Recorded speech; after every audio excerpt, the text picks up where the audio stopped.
Right, I believe the show is now live. This is the October live stream of the Foreign Policy Focus podcast. Good news for this month is I got the video all figured out, got this whole StreamYard thing back working again. So, if you are a donor to the show and you want to hop in sometime, probably next hour, 45, or probably, yeah, 45 minutes to hour, I'll be doing this live stream, trying to keep it a little bit on the lighter side.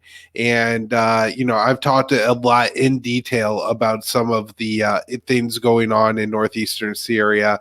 Monday's show with Joanne Leone, I've gotten some great feedback on that. I had a great time recording with her. So if anybody hasn't listened to, I think that's Foreign Policy Focus 406. This will be 407. Go check out that episode because it's a great in-depth take on Syria. But to keep, and I mean lighter, I guess it's still serious topics, but a little bit more surface level. I want to talk about this ABC video where on a newscast they end up showing a video from, I believe, a Kentucky gun show in like 2016, where you got a whole bunch of rednecks out there and they're shooting off all their big cannons or whatever, and it makes a whole bunch of explosions. In it, I suppose I've seen war footage before, and it doesn't look all that dissimilar. I honestly thought the first time I saw it looked like some kind of chemical plant exploding or something like that.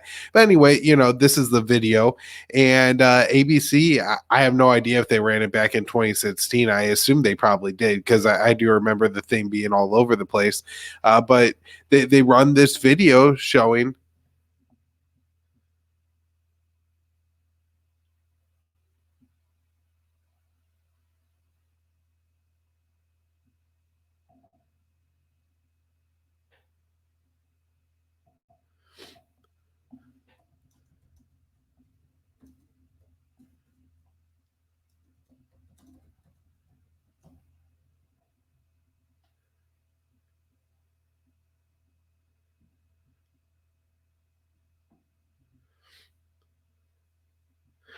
Sorry, 1 second, everyone. I'm having a computer thing going here.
All right, sorry about that.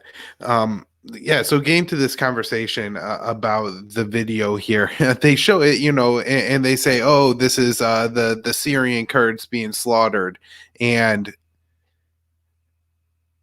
terrible footage here, and this is all Donald Trump's fault, and we can't believe this is happening. This is a whole narrative around it. Well, it turns out that that's not what this video even is in the first place. And so it really, I mean, I feel like this is why people are so turned on to the whole fake news thing, and so willing to believe Trump when he criticizes the mainstream media. And I believe Trump has even tweeted about this a couple of times now, really jumping on saying like, this is clearly the fake news media. it is important to point out things like this when the media is so wrong, even if it is a little bit lighter than talking about what's actually happening on the ground. Are the Turks taking the M4 highway? What is the Syrian army going to do? Who's controlling Manbij at this time or not? But to show the dishonesty of the media and I guess their lack of knowledge on the issue. I think it would be very unlikely for somebody, like Joanne Leone or Scott Horton, who put together really great in-depth shows and, have, really good people come on or really in-depth clips talking about it. They never miss this widely, but you have people who show up every now and then to Syria whenever it kind of fits the mainstream narrative. And then they end up having a gaffe that should be unbelievable. There should be several heads rolling there. People who need to be fired or removed from their job for making such an egregious mistake. But it seems unlikely to happen, and that we're just going to move on from this like it isn't some kind of big deal or scandal.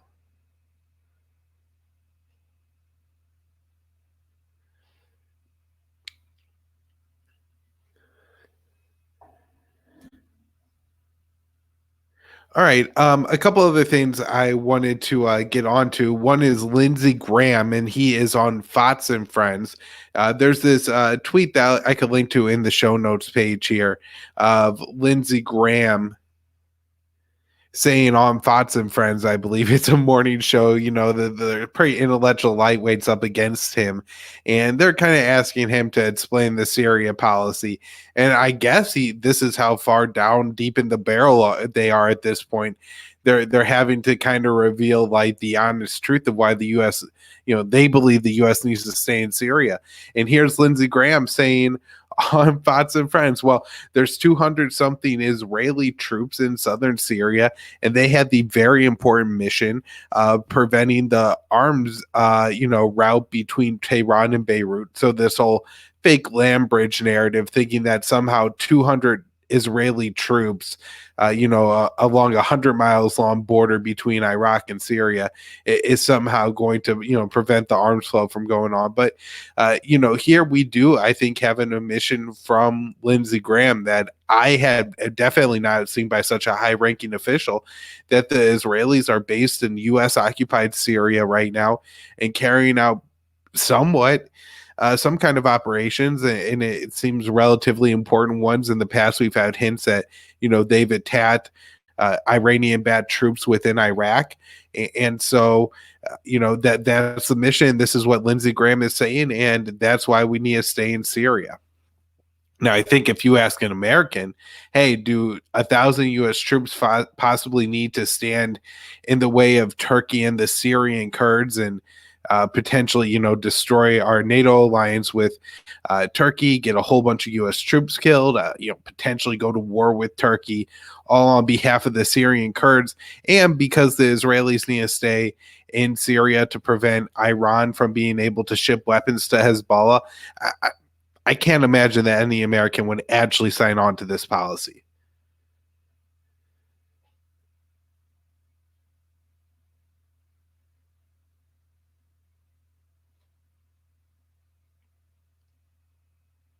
Yet, it's incredible that this isn't drawing a huge reaction. The hosts of the show weren't shocked. They weren't saying, "Oh my God, Senator Graham, you're saying that the Americans need to stay in Syria, not to defend the Kurds as you had claimed, but so the Israelis could stay there." That would obviously be my question, but it's never going to be theirs. There's another story in Newsweek that I thought was pretty interesting and has gotten quite a few little kind of laughs. And I guess in some way it's been to be mocking Trump, but actually I think it's a little bit shows a positive.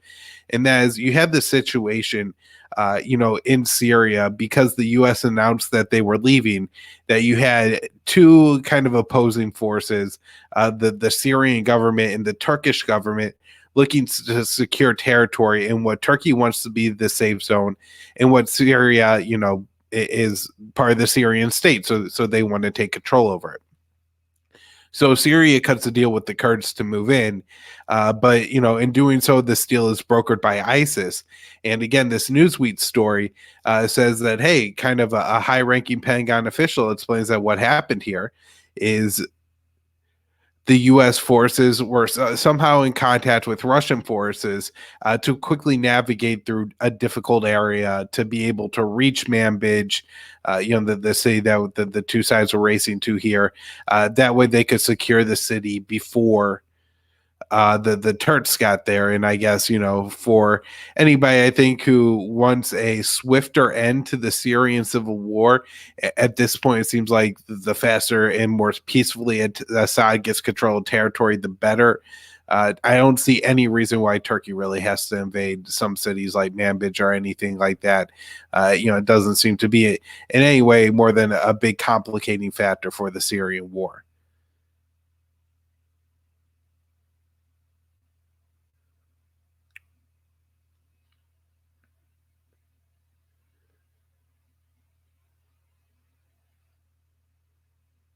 Now there was some reporting that, oh my God, the Americans left so quickly.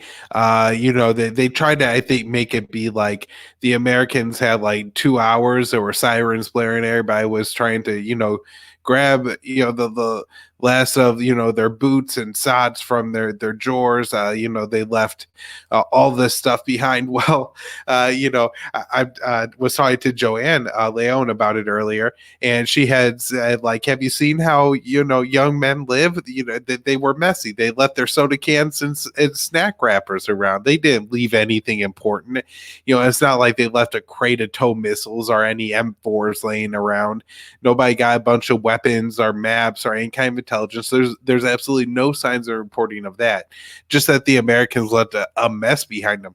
Really, if any scandal should be here, is that you have the U.S. Army, and who knows, these could be special forces guys. And I think oftentimes they're portrayed a little bit as like these overly idealistic and rigid men who are able to not succumb to any of life's, kind of either junk food pleasures. So they're probably not drinking soda and eating potato chips, but they're also not leaving things a mess and leaving their wrappers around. And maybe that's why people are so willing to believe that, this is what happened, that they had to leave in such a hurry that they left a mess. But, these are just young men leaving a mess because, they're never going to have to clean it up. And if the Russians are coming in, maybe they think it's fine to leave the Russians a little mess behind them. It doesn't seem to me to it should be a big deal to anyone in the United States of America that it's the Russian and the Assad troops that are moving into Manbij and other Syrian cities. It's something that I read on Twitter, and this did come from a Free Syrian Army. So this is the Turkish bad Syrian rebels with jihadist lanes. So you always got to take what they say with a grain of salt. But they said that there was only a small number of Syrian forces moving into these areas, and there were a large number of Kurdish forces. I believe what happened was after Turkey invaded Afrin, and I forget exactly the date of this, but sometime last year, they invaded Afrin, carried out an ethnic cleansing campaign, and pushed a whole bunch of Kurds into a small pocket in northern Aleppo that was actually south of, the whole Afrin enclave, but north of the Syrian held lines around the city of Aleppo. And so I guess there were maybe a whole bunch of Kurdish forces stacked in here. They really couldn't leave to go east to fight for the Rojava state. And maybe there was more forces than they need, especially if they're cutting a deal with Assad. And so that gave the Kurds maybe freed up some forces to go fight in Rojava, which is the Kurdish declared state east of the Syrian river.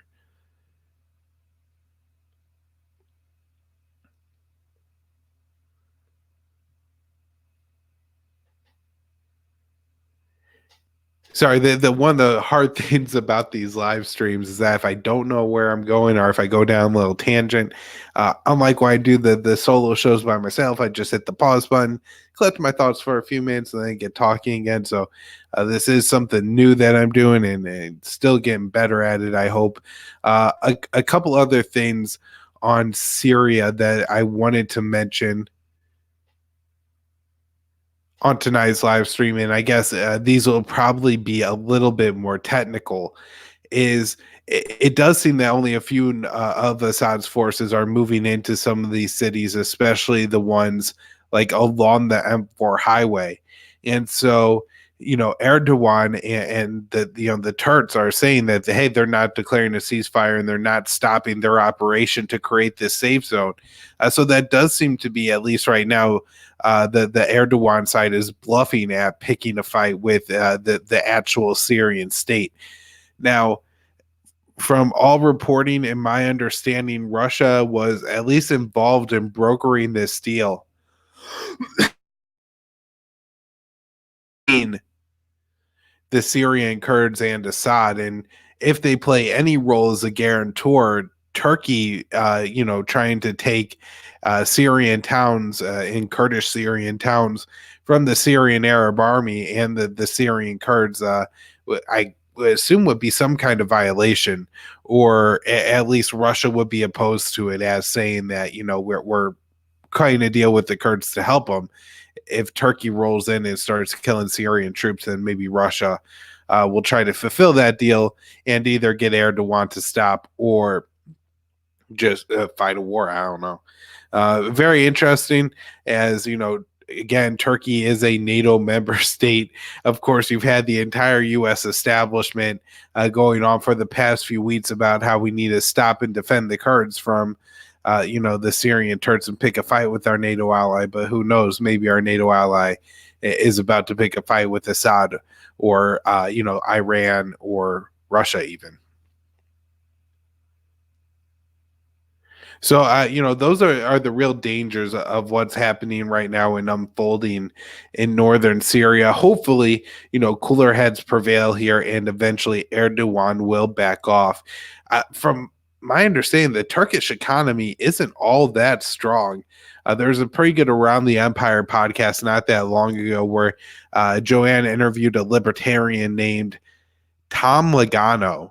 And what Logano says, the Turkish economy was real shaky, although I think it did sure up some because of, the way the U.S. previously used sanctions and some financial weapons to hurt the Turkish economy and send that economy for a loop. But I think the same thing, especially if it's so unanimous that even China and Russia are condemning this along with the entire European Union. I know Erdogan's out there running around right now say sanctions be damned. Turkey is going ahead with this. But I think that those sanctions will really hurt the Turkish economy. And it may be hard for Erdogan to hold on to power. Another thing I want to point out is that it seems like some people are saying that Turkey is justified in their invasion of Syria because they view the PKK as a legitimate threat. Now, I've talked about in the show how Turkey labels the PKK a terrorist organization. The PKK has been fighting a long, insurgency in Turkey, decades long, but that fighting has picked up and slowed down at times. And it seems to me right now that especially post 2016 coup, where I'm not sure if any of the Turkish Kurds are Gulenists because they all seem to be in the Auckland school, and it's I think a very hierarchical culture towards Auckland. They're the Syrian Kurdish leader that's long been imprisoned, so I don't think there are many of those who would have been loyal to Gulen, who of course Erdogan claims was the man who was behind the overthrow of him in July of 2016. Anyways, a bunch of Kurds have since been imprisoned and dismissed from their post, and he pitted an actual shooting war with them during, I think, the middle of the Syrian civil war, 2012 or 2013, and maybe peace could be made here, and the Syrian Kurds and the Turkish Kurds wouldn't be a huge threat to Erdogan if he stopped killing them.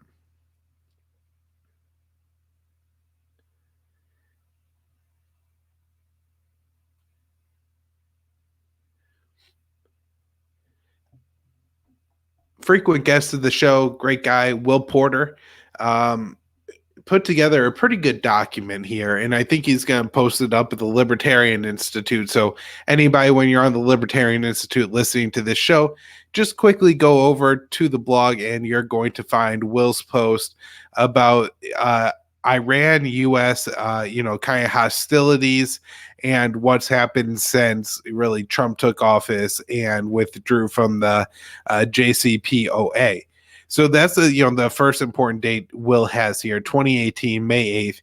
Donald Trump actually leaves the JCPOA. Of course, under the terms of the agreement, he couldn't immediately impose sanctions, but by November 5th, he had restored all pre-nuclear deal sanctions on Iran. In the meantime, his Secretary of State, I believe Pompeo was Secretary of State by 2018, was, calling Iran an outlaw regime and calling on the international community to combat Iran's malign activity.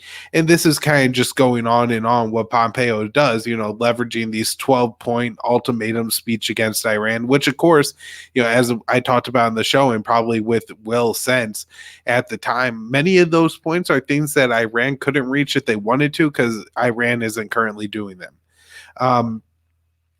A big step was in April of 2019 when the U.S. designated the Iran Revolutionary Guards Corps as a terrorist organization. It was kind of unheard of at the time to label a actual military branch of a country as a terrorist organization. In April 15th, 2019, National Security Advisor Bolton meets with his Israeli counterpart in Washington, who tells Bolton of a impending Iranian attack plot. And so, these are kind of the stories that get swirling in the newsroom. It gets everybody spun up. And then, of course, as the U.S. Imposes more sanctions on Iran, including, I believe this is around the time the U.S. Right. I think we have May 4th here, 2019 in Wills. The U.S. sanctions Iran's ability to export enriched uranium. And so essentially what Iran was doing is that they were enriching uranium, I think, to 3.6% and then selling it on the international market because this was something of a valuable export for Iran. But under the JCPOA, they were only allowed to have a 300 kilogram cap. And this is a part of the whole have a 1 year breakout because Iran has enough civilian nuclear technology. That means they have the knowledge to enrich uranium up to a weapons grade. So it doesn't necessarily mean that Iran is trying to get a weapon, simply that if they, took enough time and spun enough, uranium, they would be able to enrich enough uranium to have enough to make a bomb. I don't even know if they have the technology to actually turn that uranium into a bomb. It could take several tests that we saw with North Korea. But that's what they call the breakout capability. And so for that reason, Iran's nuclear, materials was capped at 300 kilograms. Well, the U.S. said, well, you can't export any more of that, which made it impossible for Iran to stay under that cap, I guess, unless they stopped enriching uranium altogether. And the Iranians decided that, we're actually going to then start enriching uranium faster.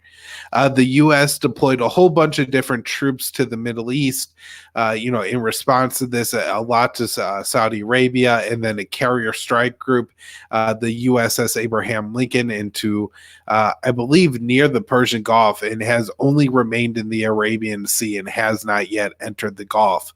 We know in total that the U.S. has added, I believe, about 14,000 troops to the Middle East since this all got underway and all this escalation.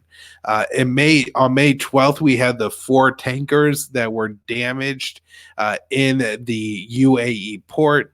Again, always speculated that this is Iran or the Houthis acting through Iran, but nobody provides any evidence for that. The Houthis on May 14th, 2019, launched their first attack against Saudi oil infrastructure, Of course, it won't be until a few months later that the attack actually shuts down about half of Saudi's oil capabilities. Iran, on May 20th, announced it will quadruple uranium enrichment, as I was saying before, and then they were going to break a compliance of the JCPOA.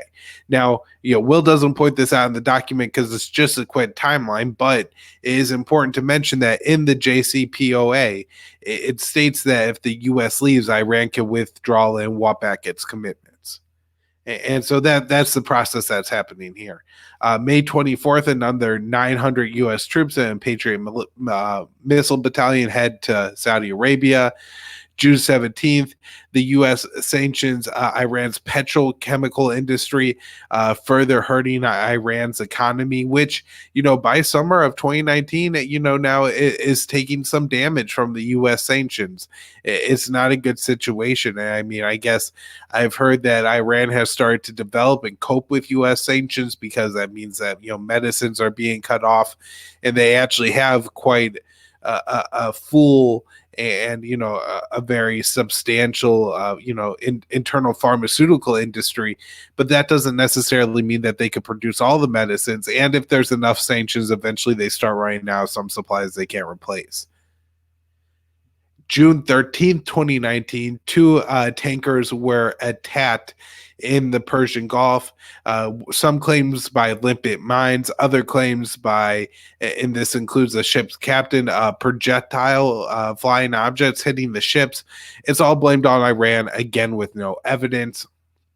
In response, the U.S. sends another 1,000 troops to the Middle East. June 20th is when Iran shoots down the U.S. drone, the spy drone that drifted into Iranian airspace and was down by an Iranian missile, surprising everyone. Trump did not respond militarily to this, and at the time, it was a huge sigh of relief because people were really worried about it. June 24th, the U.S.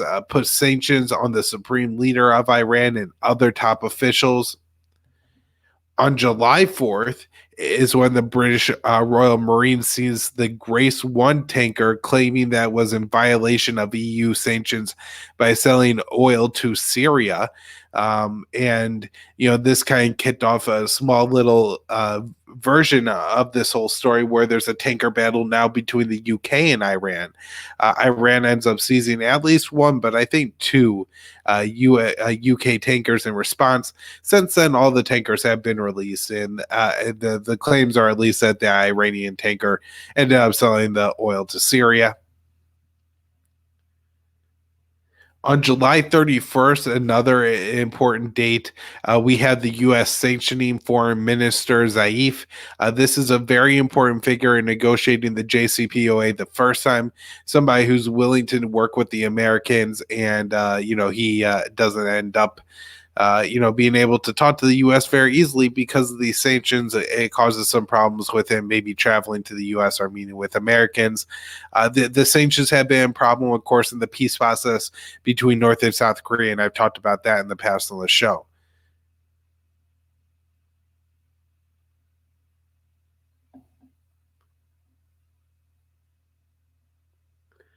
On September 7th, Iran announced it had begun using advanced centrifuges, and these were prohibited under the nuclear accord.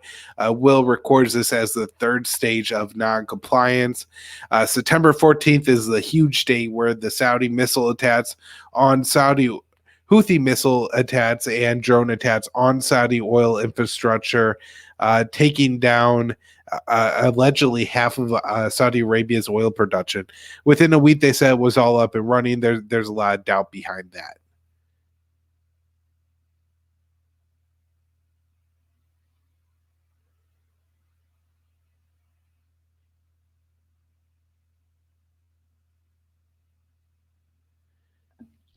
Into September, we have Iran freeing the UK flagship they had seized. As I said, all those ships are free now.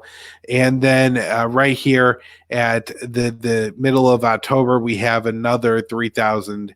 Or I thought this was 1,800. I'll have to talk to Will about that later.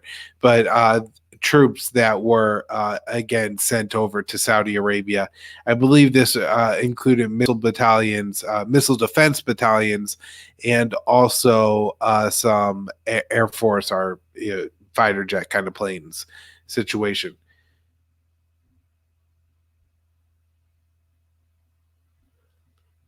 All right, everybody. I hope you enjoyed the October live stream. That's where I'm going to wrap it up for tonight.